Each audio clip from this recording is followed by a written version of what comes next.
महाआदिशक्ति वेद माता और परम पूज्य गुरुदेव के श्री चरणों में सशत वंदन करते हुए आइए साथियों, आज के प्रसंग को आत्मसात करते हैं।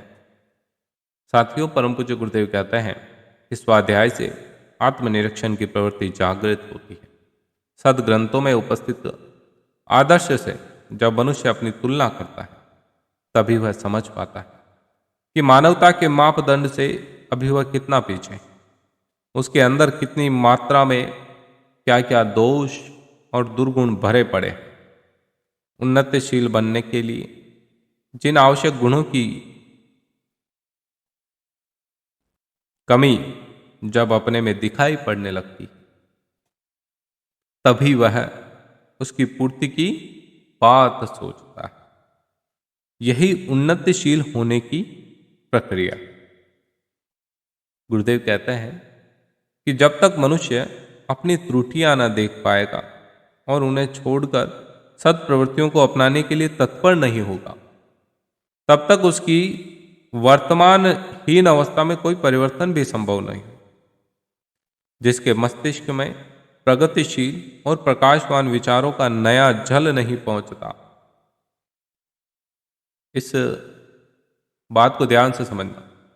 गुरुदेव कह रहे हैं कि जिसके मस्तिष्क में प्रगतिशील और प्रकाशवान विचारों का नया जल नहीं पहुंचता, उसका अंतः प्रदेश गंदे नाले की तरह अवरुद्ध पड़ा हुआ दिन दिन अधिक दुर्गंधित बनता जाता। मन की शक्ति विचारों पर ही अवलंबित है। जिसके जितने उच्च कोटि के विचार होंगे वह उतना ही महान, उतना ही आत्मिक दृष्टि से समुन्नत माना जाए।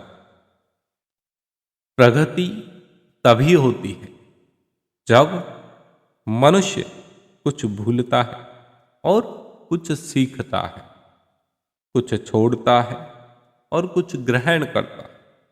साधारण मनुष्य अपने को निर्दोष मानते हैं और अपनी कठिनाइयों का दोष दूसरों पर मढ़ते रहते हैं।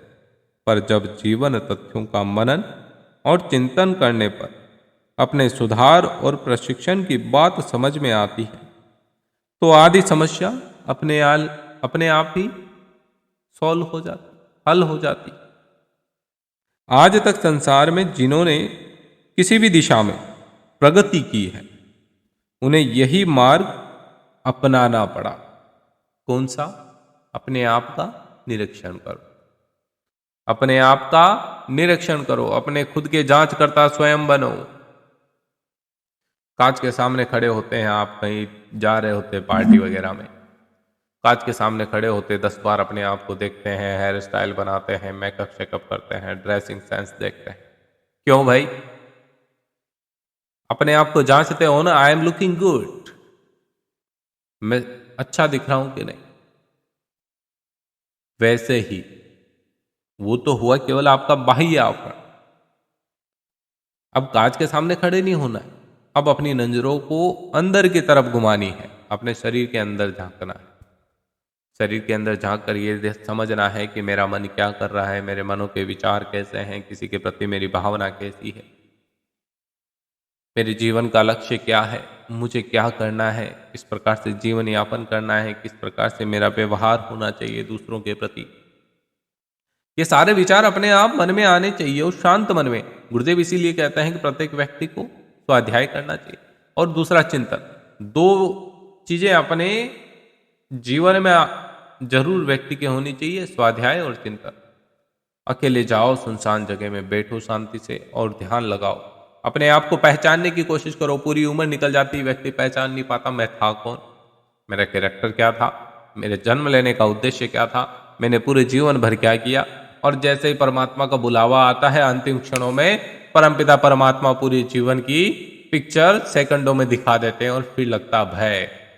क्योंकि परमपिता उस समय बताते कि बेटा तुझे मैंने इस कार्य के लिए भेजा था और अब तू पूरे जीवन को बिता कर वापस मेरे पास आ रहा है और अभी तक तूने कुछ भी नहीं किया, जहां था वहीं का वहीं खड़ा है। फिर डर लगता है कि अब मैंने जो करने भेजा वो तो नहीं किया और दूसरे कार्य, गलत कार्य करके आए हूं, अब उसकी सजा तो मिलेगी। इसीलिए तो 84 लाख योनियां बनी। एक बार जो कर्म किया है वो चलता रहेगा। गुरुदेव कहते हैं कि बेटा अपनी आत्मा का गहना क्या है? आपका कर्म। गहना कर्मणो गति। आपकी आत्मा का गहना आपका कर्म है।